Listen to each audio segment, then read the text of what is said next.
Bonsoir à tous, vous avez raison de nous suivre, il est 23h à Dakar et 2h du matin aux Comores. Nous ouvrons cette édition avec l'actualité sociale à Anjouan. À l'hôpital régional de Rombo, les agents contractuels sont en grève générale depuis un mois. Ils dénoncent 8 mois de salaire impayés, des conditions de travail jugées précaires et réclament leur intégration dans la fonction publique. Un mouvement qui paralyse fortement l'établissement. Dans l'actualité politique à Mayotte, l'Assemblée nationale a décidé de supprimer l'article controversé sur les expropriations vendredi 27 juillet. Cette disposition devait permettre à l'État de prendre possession de terrains afin de construire des infrastructures pour le développement de l'archipel. Elle a été vivement contestée par les élus mahorais. Nous revenons à présent sur l'affaire qui secoue le foot comorien. L'équipe du FC Diomakao est toujours bloquée à Moroni alors qu'elle aurait dû regagner en juin dès mardi.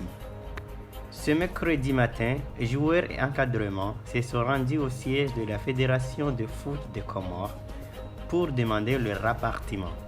Le directeur sportif dénonce une situation de plus en plus compliquée, faute de solutions de transport claires, alors que la fédération prend en charge l'acheminement du club gagnant dans la phase nationale. Enfin, un mot sur le calendrier des examens scolaires aux Comores. Pour l'année scolaire 2024-2025, les épreuves auront lieu du 1er juillet au 10 août.